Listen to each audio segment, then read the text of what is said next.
साथीहरू, यति बेला काठमाडौँ महानगरपालिकाका नगर प्रमुख बालेन शाह, निवर्तमान सांसद राष्ट्रिय स्वतन्त्र पार्टीको निवर्तमान केन्द्रीय सदस्य सुमना श्रेष्ठ, फिल्म निर्देशक निश्चल बस्नेत लगायत सुदन गुरुङका व्यक्तिहरू मिलेर पार्टी खोल्ने तयारी अन्तिम चरणमा पुगेको छ भनेर समाचार सार्वजनिक भएको छ। यो देश विकास हुनको लागि देश निर्माण हुन नसकेको पार्टी थोरै भएर हो।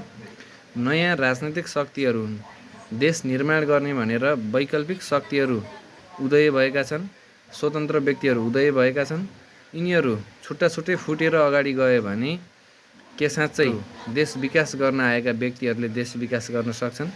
पुराना राजनीतिक दलहरूले प्रभुत्व जमाइरहेका छन्। त्यो पुराना राजनीतिकहरूलाई विस्थापित गर्ने भनेर आएका नयाँ स्वतन्त्र युवाहरू, वैकल्पिक शक्ति बनेर उदाएका पार्टीहरू नमिलेर छुट्टा-छुट्टै फरक धारमा अगाडि बढ्यो भने फाइदा हुने भनेको पुराना राजनीतिक दलहरूलाई नै हो। त्यसकारणले नयाँ उदय भएका शक्तिहरू, स्वतन्त्र व्यक्तिहरू मिलेर अगाडि गयो भने पक्कै पनि पुराना राजनीतिक दलहरूलाई विस्थापित गरेर देश विकास गर्न, देश निर्माण गर्न पक्कै सहज हुनेछ।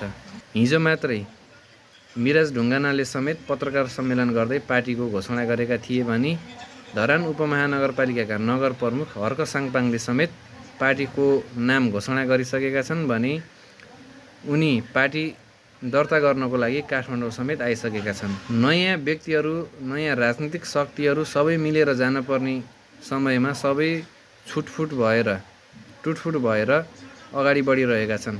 यसले पक्कै पनि नयाँ राजनीतिक विकल्प भनेर उदाएका पार्टी र स्वतन्त्र व्यक्तिहरूलाई देश निर्माणमा सहज हुने छैन।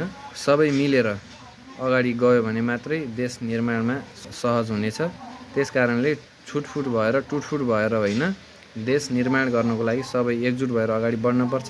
पुराना राजनीतिक दलहरूलाई विस्थापित गर्नको लागि वैकल्पिक भनिएका शक्तिहरू, स्वतन्त्र व्यक्तिहरू मिलेर अगाडि बढेमा मात्रै देश विकासमा सम्भव हुनेछ।